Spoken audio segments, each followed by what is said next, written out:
चलिए खबरों को देखते हैं। केंद्र सरकार के खिलाफ संसद में विपक्ष की ओर से पेश किए गए अविश्वास प्रस्ताव पर हुई चर्चा के बाद प्रधानमंत्री मोदी लोकसभा में जवाब देने पहुंचे। इस दौरान प्रधानमंत्री मोदी की स्पीच के बाद विपक्ष की ओर से लाया गया अविश्वास प्रस्ताव ध्वनि मत से गिर गया।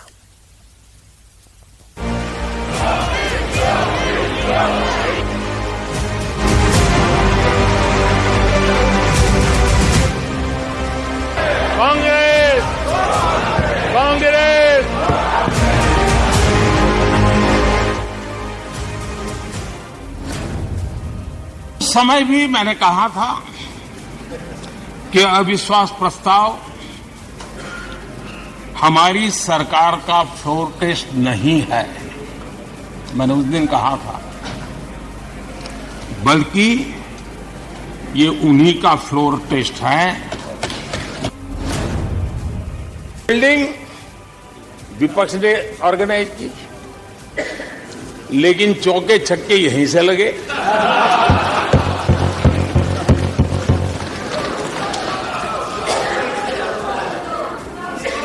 और विपक्ष नो कॉन्फिडेंस मोशन पे नो बॉल नो बॉल पर ही करते आगे चलता जा रहा है। इधर से सेंचुरी हो रही है, उधर से नो बॉल हो रहे हैं।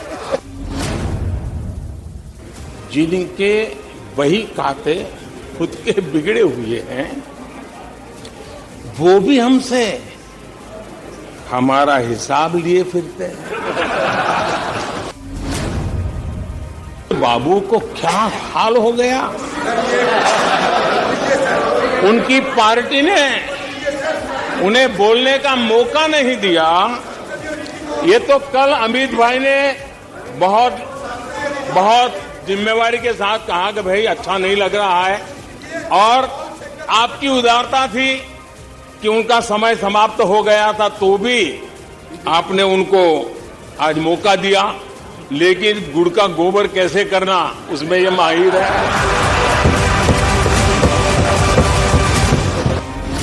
जब कुछ शुभ होता है, कुछ मंगल होता है, तो काला टीका लगा देते हैं। आज देश का जो मंगल हो रहा है चारों तरफ, तो मैं आपका धन्यवाद करता हूं कि काले टीके के रूप में काले कपड़े में निकल के सदन में आकर के आपने इस मंगल को भी सुरक्षित करने का काम किया है। और उनके लिए तो सबसे प्रिय नारा क्या है? मोदी तेरी कब्र खुदेगी। मेरे लिए इनकी ये गालियां, ये अपशब्द, ये अलोकतांत्रिक भाषा, मैं उसका भी टॉनिक बना देता हूं। विपक्ष के लोगों को एक सीक्रेट वरदान मिला हुआ है। हाँ,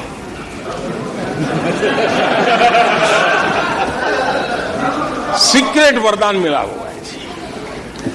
और वरदान ये कि ये लोग जिसका बुरा चाहेंगे उसका भलाई ही होगा। 2028 में आप जब अविश्वास प्रस्ताव लेके आएंगे, तब ये देश पहले 3 में होगा। ये देश का विश्वास को मुद्दा बना करके कांग्रेस के अविश्वास प्रस्ताव पर विपक्ष को करारा जवाब दिया गया। उन्होंने कहा कि हिंसा की आग में तेल नहीं डालें। कि हिंसा धीरे धीरे कम हो रही है, हम हिंसा में की आग में तेल डालने का काम न करें। हम तेल न डालें। तेल कैसे डाला जाता है मैं बताता हूं। श्री राहुल गांधी जी यहां से वहां मुलाकात करें, मैं बड़ा स्वागत करता हूं। संवेदना है, मणिपुर की चिंता है। गए एयरपोर्ट पर उतरे, उन्होंने कहा कि भाई हमें चूड़ाचांदपुर जाना है। ठीक है भाई, अगले दिन जाने वाले थे, पहले दिन कहा कोई बात नहीं, चाहिए आप जरूर जाना चाहिए। हमने कहा हेलीकॉप्टर से चले जाइए, कि नहीं मैं रोड से जाऊंगा। पुलिस ने रोकना पड़ा। फिर 3 घंटे तक ऑल इंडिया लाइव कराकर ये नाटक देश को दिखाया, और फिर 4 बजे दूसरे दिन हेलीकॉप्टर से चले गए। भाई हेलीकॉप्टर से चले जाते तो क्या आपत्ति थी, हमने सुरक्षा की पूरी व्यवस्था की थी। परंतु इस प्रकार की काम करने के लिए वहां जाना, इसको पॉलिटिक्स कहते हैं गौरव जी। मैं पूरे देश को बताना चाहता हूं इस देश के प्रधानमंत्री ने रात को 4 बजे भी मुझे फोन किया है और दूसरे दिन 6:30 बजे मुझे फोन से उठाया भी इस देश के प्रधानमंत्री ने। और ये कह रहे हैं मोदी जी ध्यान नहीं रख रहे। मान्यवर 3 दिन तक लगातार हमने यहां से काम करने का काम किया। 16 वीडियो कॉन्फ्रेंस करी, 36,000 लोग सिक्योरिटी फोर्सेस सीएपीएफ के वहां पहुंचाए, वायुसेना के विमानों का उपयोग किया, चीफ सेक्रेटरी बदल दिया गया, डीजीपी बदल दिया गया, सुरक्षा एडवाइजर भेज दिया गया, चीफ सेक्रेटरी भारत सरकार ने भेजा, डीजीपी भारत सरकार ने भेजा, सुरक्षा एडवाइजर भारत सरकार, ये सब 4 तारीख की शाम को समाप्त हो गया था। तो वहीं भारत एशियाई शेरों का घर माना जाता है और इनकी शान ही अलग है। प्रधानमंत्री मोदी ने वर्ल्ड लायन डे के मौके पर ट्वीट किया, शेरों के संरक्षण के लिए किए जा रहे प्रयासों की तारीफ की।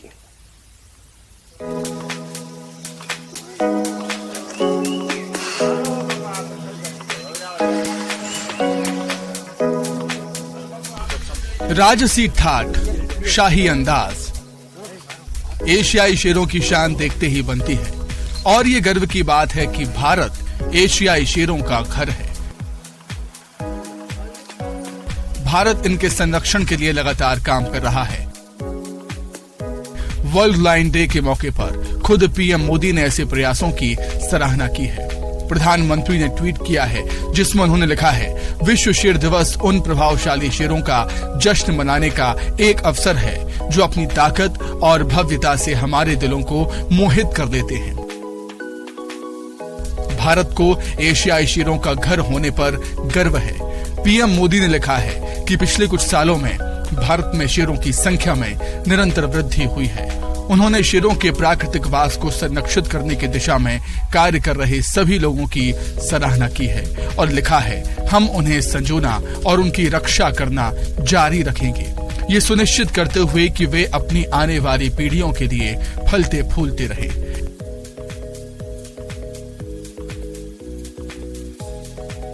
एशियाई शेर जो कभी ईरान से लेकर पूर्वी भारत तक पाए जाते थे, शिकार और निवास स्थान के नुकसान के चलते करीब विलुप्त हो गए थे। 1890 के दशक के अंत तक गुजरात के गिर जंगलों में 50 से भी कम शेर बच गए थे, लेकिन केंद्र और राज्य सरकार के प्रयासों से एशियाई शेरों की आबादी 500 से ज्यादा हो गई है। 2015 में गिर में 523 एशियाई शेरों की आबादी थी, जिसमें गिर राष्ट्रीय उद्यान, गिर अभ्यारण्य, पनिया अभ्यारण्य, मितियाला अभ्यारण्य, आरक्षित वन, संरक्षित वन शामिल हैं। भारत सरकार ने एशियाई शेरों के संरक्षण के लिए परियोजना भी शुरू की है। गिर के शेरों की शान ही अलग है। एशियाई शेर बेखौफ होकर यहाँ घूमते हैं। एक समय था जब शेरों का अस्तित्व खतरे में था, लेकिन संरक्षण के लगातार प्रयासों की वजह से गिर शेरों की दहाड़ से गुलजार है। Bureau report, news 18। तो वहीं जम्मू कश्मीर से आर्टिकल 370 हटाने के फैसले को चुनौती देने वाली 23 याचिकाओं पर गुरुवार को 5वें दिन सुप्रीम कोर्ट में सुनवाई हुई।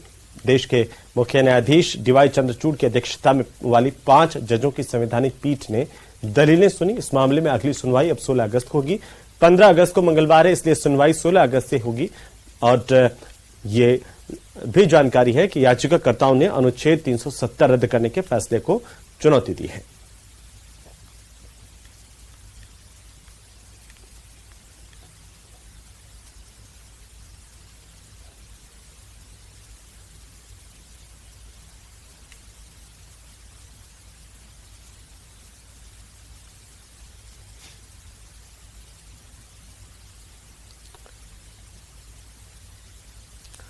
तो reserve bank of India RBI की 3 दिन की मॉनेटरी पॉलिसी की मीटिंग के नतीजे आज आ गए हैं।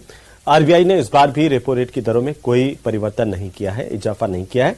इसके साथ ही भारतीय रिजर्व बैंक ने चालू वित्तीय वर्ष 2023-24 के लिए जीडीपी की ग्रोथ रेट के अनुमान को 6.5% पर कायम रखा है।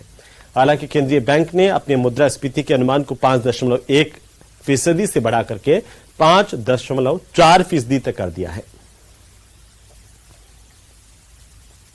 The Monetary Policy Committee decided unanimously to keep the policy repo rate unchanged at 6%, 6.5%. It's 6.5%.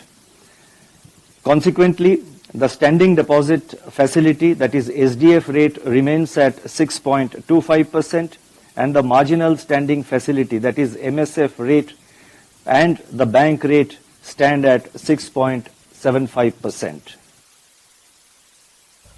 तो वहीं पूर्व भारतीय क्रिकेट कप्तान महेंद्र सिंह धोनी का एक और वीडियो इन दिनों सोशल मीडिया पर वायरल हो रहा है। इस वीडियो में वे लगातार कार पर सवार नजर आ रहे हैं और जैसे ही उनकी कार सड़क के किनारे पर रुकी, समर्थकों का हुजूम उनके करीब पहुंचा, उनके साथ सेल्फी ली।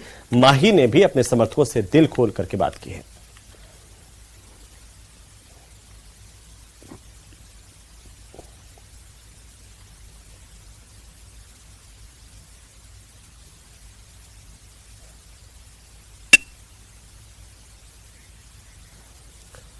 तो खबरों में फिलहाल वक्त तो चला एक छोटे से ब्रेक का।